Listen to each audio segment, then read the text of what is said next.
नमस्कार दोस्तों आज का वीडियो ज्ञानवर्धक एवं खास होने वाला है। आज की इस वीडियो में हम बात करेंगे कि आखिर औरत का वो कौन सा अंग है जिसको हम दबाकर या सूस कर धन प्राप्त कर सकते हैं। यानी कि औरत का वो कौन सा अंग है जिसको दबाने या सूसने से अपार धन की प्राप्ति होती है। लोग औरत का वो कौन सा अंग दबाकर या सूस कर अमीर बन सकते हैं। जो मनुष्य औरत का वो अंग दबाकर या सूस कर महालक्ष्मी का हरदम उसके घर में वास रहता है।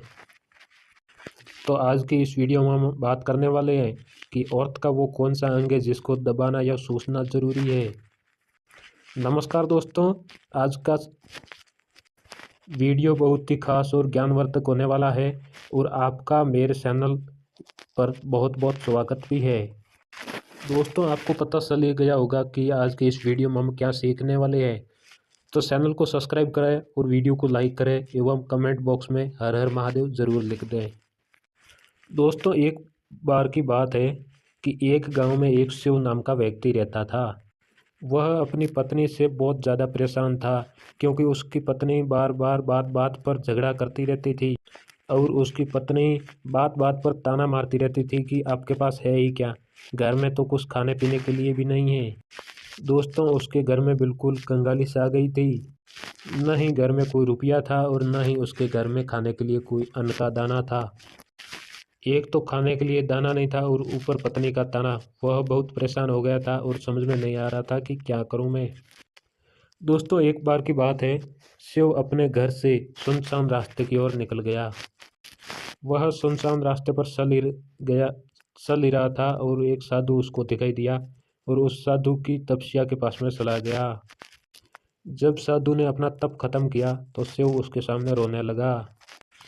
साधु ने शिव को कहा, बेटा तू क्यों रो रहा है, आखिर तुझे क्या परेशानी है। तो शिव बोला, मेरी पत्नी मुझे बहुत बात बात पर ताना मारती है और मेरे से झगड़ा करती रहती है।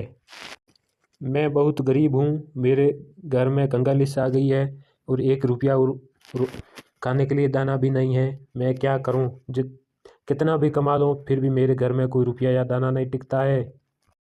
एक छोटा सा धंधा था वो भी क्लेश हो गया और वो बात बात पर और दिन रात मुझसे झगड़ा करती रहती है। मैं दाने दाने के लिए परेशान हो गया हूँ क्योंकि हमारे घर में खाने के लिए कुछ भी नहीं है। इसके अलावा पहनने के लिए वस्त्र भी नहीं है। लेकिन हमारे घर में पहनने के लिए वस्त्र नहीं और खाने के लिए अन्न नहीं है। और मैं अपनी पत्नी को बहुत समझाता हूँ कि बात बात पर झगड़ा ना करे, लेकिन वो बिल्कुल भी नहीं मानती है साधु जी। इसी वजह से मैं बहुत ज़्यादा परेशान हूँ और घर छोड़ के यहाँ आ गया हूँ। साधु जी कहते हैं, रो मत बेटा, मैं ये बताने जा रहा हूँ। ये औरत के अंग आपको कर से दबाना या सूस लेना है। अचानक तुम्हारे घर में धन की प्राप्ति हो जाएगी। तुम देखते ही देखते बहुत अमीर बन जाओगे। और साधु जी कहते हैं कि जो भी नर औरत का ये अंग दबाता या सूसता है तो उसके घर में कोई धन की कमी नहीं होती है और न ही उसके घर में लड़ाई होती है। जो भी व्यापार करता है उसके घर में तरक्की होती है। साधु जी ने कहा, अब मैं औरत का वह अंग बताने जा रहा हूँ जिसको तुम सूस लोगे या कर से दबा दोगे तो आप माला माल हो जाने वाले हो। मेरी इस बात को गौर से सुनना। और तब शिव अब साधु जी को कहता है, सुनाइए महाराज, मुझे सुनाइए। तब साधु जी शिव को एक कहानी सुनाते हैं।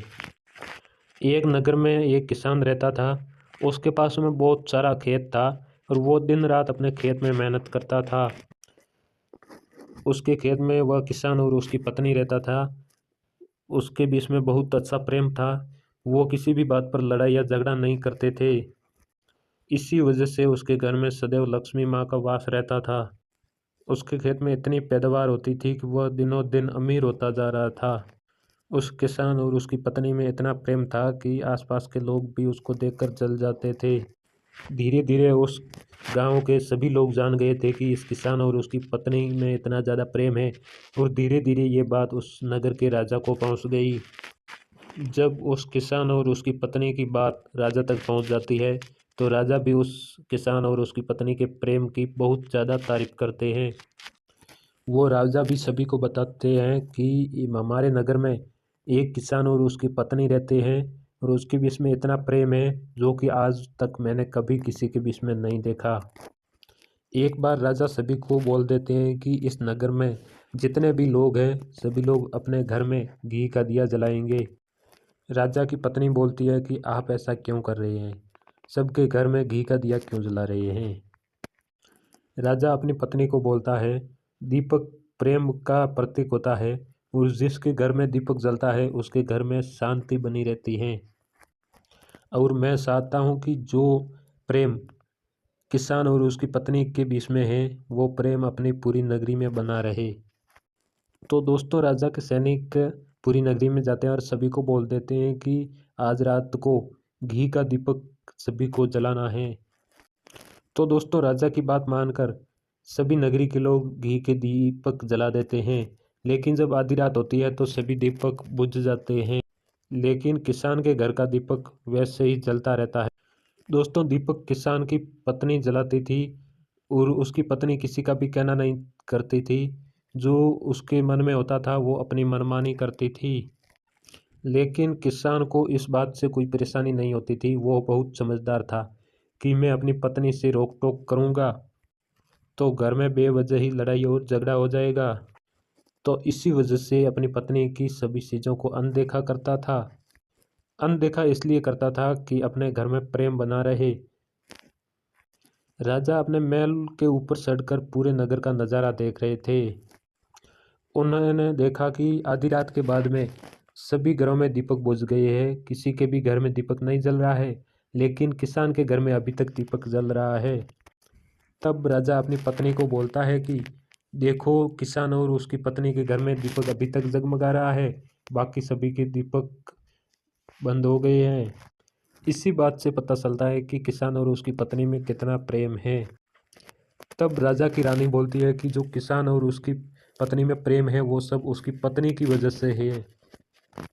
तो राजा उसकी बात को सुन के बोलता है, नहीं, जो प्रेम उसके घर में है वो उसकी पत्नी की वजह से नहीं है, वो प्रेम उस किसान की वजह से है। और किसान बहुत ज़्यादा समझदार है। और राजा और रानी के बीच में भी थोड़ी बहुत बहस हो जाती है। राजा बोलता है कि किसान समझदार है और रानी बोलती है कि नहीं, किसान की घरवाली समझदार है। इसी बात को लेकर राजा और रानी के बीच में भी बहुत बड़ी लड़ाई हो जाती है और रानी ने राजा की दाढ़ी उखाड़ ली और राजा ने रानी को पटक दिया। इसके बीच में राजा बोलता है कि हम लोगों को लड़ाई नहीं करनी चाहिए, क्यों ना हम किसान और उसकी रानी की परीक्षा ले लें, सारा दूध का दूध और पानी का पानी हो जाएगा। लड़ाई करने के बाद में राजा और राजा की रानी दोनों सहमत हो जाते हैं कि किसान और उसकी पत्नी की हम परीक्षा लेते हैं। उसके बाद में राजा एक महल में जाते हैं और उसके सैनिक को बुलाते हैं और सैनिक को बोलते हैं कि आप किसान के घर जाओ और जो जो मैं पर्सन आपको बोलता हूँ वो आपको किसान को बोल देना है। वो पुरुष सैनिक बोलता है कि ठीक है महाराज, आप बताइए, मैं उसके घर जाके किसान को बोल दूंगा। और जब वो सैनिक किसान के घर जाता है तो किसान की पत्नी खेत में गई हुई होती है और किसान की तबीयत बहुत खराब होती है। इस वजह से वह खेतों पर नहीं गया था। इस समय पुरुष सैनिक किसान के घर पहुंच जाता। इसलिए किसान खेत में नहीं जाता है और जो राजा द्वारा भेजा गया पुरुष सैनिक किसान के पास में पहुंच जाता है और किसान से कहता है कि मैं राज दरबार से आया हूं और राजा साहब ने मुझे भेजा है। तो दोस्तों किसान बोलता है कि बताइए मैं आपकी क्या सेवा कर सकता हूँ। किसान बोलता है आप नीचे बैठिए, मैं आपके लिए पानी लेकर आता हूँ। तो वो बोलता है कि नहीं, हमारे लिए कुछ भी मत लाइए, मैं राजा का सैनिक हूँ। वो बोलता है कि मैं राजा का समाचार आपके लिए लेकर आया हूँ। तो किसान बोलता है ठीक है सैनिक, बताइए। तो सैनिक बोलता है कि राजा साहब ने बोला है कि अगर आप अपनी पत्नी को छोड़ दोगे तो आपको बहुत सारी ज़मीन और हीरे जवाहर आपको गिफ्ट में दे देंगे और इसके साथ ही राजमहल का भी आधा हिस्सा आपको मिल जाएगा। तो किसान बोलता है कि अगर पूरा राजमहल ही मुझे दे दोगे तो भी मैं अपनी पत्नी को नहीं छोड़ूंगा, जाओ और राजा को बोल दो। सैनिक जाता है और राजा को पूरी बात बताता है और जब राजा को सैनिक पूरी बात बताता है तो राजा की रानी भी वो बात पास में सुन रही होती है।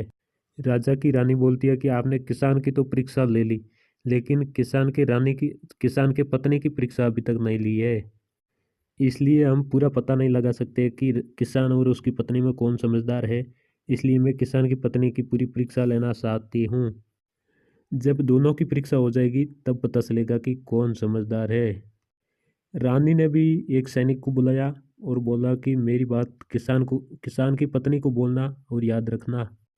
और रानी ने बोला कि ये बात तब किसान की पत्नी को बोलना जब किसान पास में ना हो। तो राजा की रानी ने सारी बात उस सैनिक को बता दी है और सैनिक किसान के घर जाता है।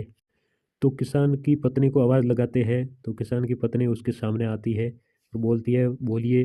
तो सैनिक बोलता है मैं राजमहल से आया हूँ, राजा की रानी ने मुझे भेजा है। तो सैनिक बोला कि राजा की रानी ने भेजा है और बोला है कि अगर आप किसान को मार दोगी तो आपको बहुत सारा हीरा जवाहर और बहुत सारी ज़मीन और इसके साथ ही आधा हिस्सा राजमहल का भी मिलेगा।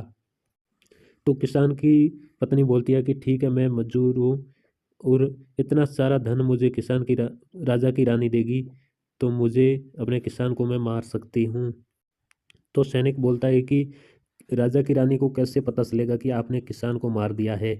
तो किसान की पत्नी बोलती है कि मेरे घर में जो दीपक जलता है वो अपने आप बुझ जाएगा जब किसान मर जाएगा तभी आपको पता चल जाएगा कि मैंने किसान को मार दिया है। अब सैनिक किसान की पत्नी की बात सुनकर राजमहल जाता है और रानी को सारी बात बताता है। किसान की पत्नी की बात सुनकर राजा की रानी भी चौंक जाती है और राजा और रानी को स्त्री की नफरत होने लग जाती है। तब राजा पूरी नगरी को बुलाता है और बोलता है कि मेरी और मेरी पत्नी की वजह से उस किसान और उसकी पत्नी की जान न जाए, इसलिए आप सभी वहाँ जाओ और ये पूरी बात उसको बता दो। तो किसान के सैनिक वहाँ पे जाते हैं और सोचते हैं कि आज रात को किसान की पत्नी उस किसान को मार देगी, उससे पहले ही हम उसके घर पहुँच जाते हैं। और जब सैनिक उसके घर पर जाते हैं तो देखते हैं कि किसान मरा हुआ पड़ा है। और किसान के सैनिक बोलते हैं कि आपको तो किसान को मारने के लिए रात को बोला था, आपने इतना जल्दी कैसे कर दिया। तब किसान की पत्नी बोलती है कि किसान को तो मुझे मारना ही था, रात को तो सिर्फ दिया बुझाना था, इसलिए मैंने दिन को ही मार दिया। तब राजा के सैनिक दौड़े दौड़े राजा के पास में जाते हैं और राजा को सारी बात बताते हैं। तो राजा और रानी क्रोध से आग बबूला हो जाते हैं और तुरंत ही राजा अपने सैनिकों को किसान की पत्नी को लाने के लिए बोल देते हैं। सैनिक जाते हैं और किसान की पत्नी को बंदी बना के ले आते हैं। तुम लालची औरत हो। राजा किसान की पत्नी को बोलता है ऐसा आपने क्यों किया, आप तो बहुत लालची औरत हो, तुम्हें पैसों से प्यार है। तुम्हें सिर्फ पैसों से प्यार है। तो किसान की पत्नी ने जवाब दिया कि मुझे तो किसान को पहले ही मारना था, लेकिन मैं कोई बहाना ढूंढ रही थी क्योंकि किसान की आदत बहुत खराब थी और वो मेरे साथ में बहुत खराब व्यवहार करता था। तो राजा ने बोला कि ऐसा क्या करता था किसान आपके साथ में। तो किसान की पत्नी ने जवाब दिया किसान मेरे नाक के ऊपर का हिस्सा रोज अपनी अंगुली से दबाता था और जो मेरे कान के पीछे का हिस्सा है उसको अपनी जीभ से रोज चाटता था। राजा ने बोला कि जब आप गरीब थे तब ये काम किसान आपके साथ में करता था क्या। तब किसान की पत्नी बोलती है कि नहीं महाराज, पहले ऐसा काम किसान मेरे साथ में नहीं करता था। राजा ने कहा मैं समझ गया किसान आपके साथ में ऐसा क्यों करता था। तब साधु जी ने शिव से पूछा कि क्या आपको पता चला कि औरत का कौन सा अंग दबाने या सूसने से इंसान को धन की प्राप्ति होती है। तभी शिव बोलता है कि साधु जी अभी तक मुझे समझ में नहीं आया। तो साधु जी बोलते हैं कि अगर आपको समझ में नहीं आया तो मैं आपको फिर से बताता हूँ।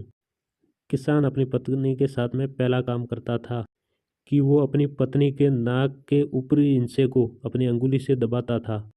तो जिस किसी व्यक्ति के घर में पैसों की कमी है तो उसको अपनी औरत के नाक के ऊपरी हिस्से को अंगुली से दबाना चाहिए। वजह से जो ये काम दोस्तों, औरत के नाक के ऊपरी हिस्से को बहुत शुभ माना जाता है, इसलिए ये काम करता है। वह हमेशा धनवान पुरुष बन जाता है।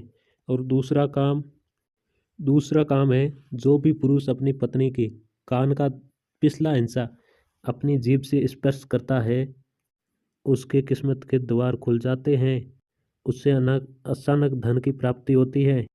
ऐसा इसलिए होता है कि औरत के कान के पिछले हिस्से में माता लक्ष्मी का वास होता है। जब आप ऐसा करते हैं तो माता लक्ष्मी आपसे प्रसन्न हो जाती हैं और आपको अपार धन देती हैं। और आपने एक बात तो सुनी होगी कि औरतों को माता लक्ष्मी का रूप माना जाता है। इसी वजह से जो भी मनुष्य इस संसार में ये दो पवित्र काम कर जाते हैं तो उसके घर में कोई धन की कमी नहीं रहती है। उसका धन से घर भर जाता है। जो कि किसान अपनी पत्नी के साथ में ये दो काम करता था। आप जब भी ऐसा काम करें, तब आपको अपनी पत्नी को पूरी बात बता देनी चाहिए। अन्यथा आपके जीवन में इसी तरह अनर्थ भी हो सकता है। दोस्तों,